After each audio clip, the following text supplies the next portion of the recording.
What's up, YouTube? This is your boy AJ, the Black World Traveler, and we're gonna talk about how to budget, how to get yourself set up for a vacation.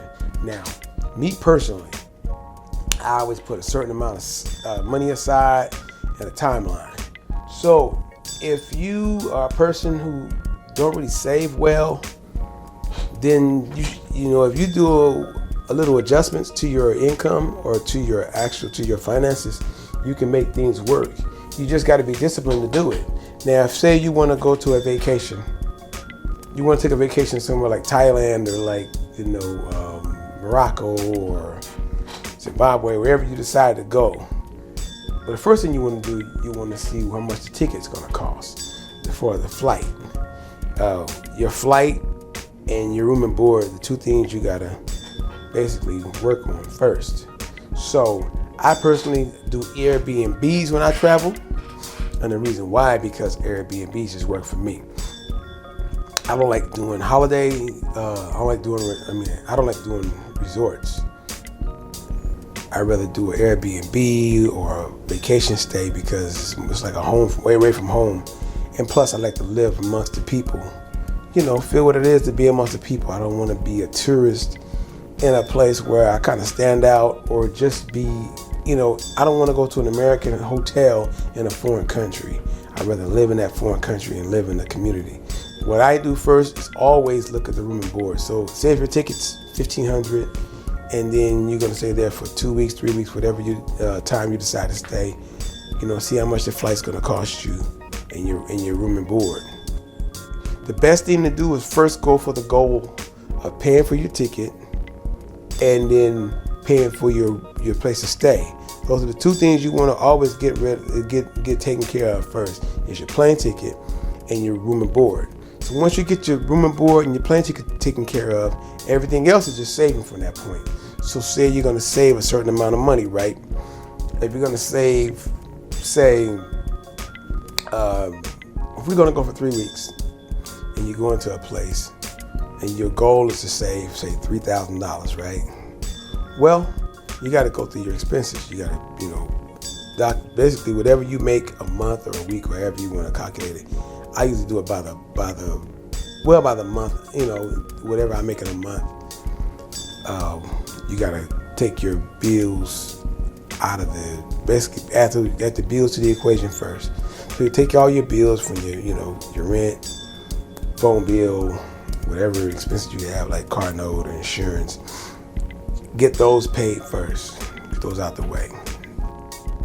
Come with a certain amount of money you want to save. Save your vacations in 6 months, and you book your place in 2 months after you decided to go there to the place you're going to. So that gives you 4 months of, once you pay your ticket and your Airbnb, you got 4 months to just get your money you're going to use to live there. So what I would do, this is something I'm just saying I would do. Basically, if your rent is say $1,500 a month, right? Or your rent's $1,000 a month. I'll use a different number.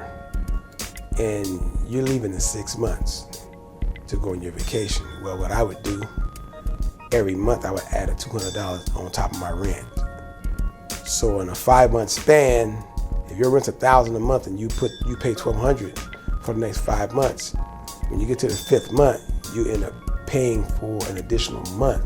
So when you're ready to go on vacation and you pay your rent for that month, basically if you take a 3-week, 4-week vacation, you come back, since you put $200 extra on the rent for 5 months straight, and you get back, and you take your 2 or 3 weeks on your vacation and you get back, you'll be a month ahead on your rent. So when you arrive back in your country, you have a whole another 30 days to just work, because your rent's already paid a month in advance. I'll give you a good example. Just take $30 a day and set it aside. No matter what you do, take $30 a day and set it aside. If you got to take it out of your bank account, whatever. The thing is, always put $30 aside every single day for the 6 months. Basically, if you do that, every 30 days you will have $900. Every 31 days you have $930. So you calculate that in 6 months. Every many months have 30 days or 31 days is how much you're going to make that month that you're going to put aside. You're looking around $5,400 to $5,600 in 6 months. Because of 900 times 6, that's $5,400 you have saved for your vacation. Now, you should always sacrifice eating out. You know, eating out can be expensive. I mean, you spend 5 here, 10 here. You know, most people spend their money on eating, especially in the U.S. Most people spend their money on eating out, eating food. You know, going to the juice bar, going to the smoothie shop or whatever. Cut those things out. You will be able to save. Eat more simple meals. You know, make a pot of spaghetti and eat on that all week. It takes you around $5-10 to make a pot of spaghetti. Or, you know, make hot dogs or, you know, chili or something, chili and rice. It's a, you know, filling meal. It lasts you for a while instead of going to Starbucks and, you know, the Chipotle and all these places per week. Because most people spend their money on food. So the average person is going to spend their money on food. They're going to be eating off their budget for food. And what happens is when you do that, and you notice it, you won't notice, but a lot of your money is going towards food. And you might spend $8 at Chipotle for lunch. You might spend, you know, $4 or $5 in the morning at Starbucks for a drink. You might buy a cookie while you're at work.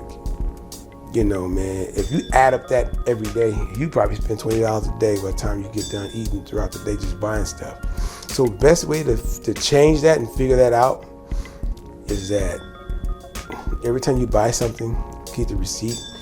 And at the end of the day, from the time you buy from the beginning day to the end day, pull your receipts, you know, end of the day, and pull all your eating receipts and see how much you're spending on food.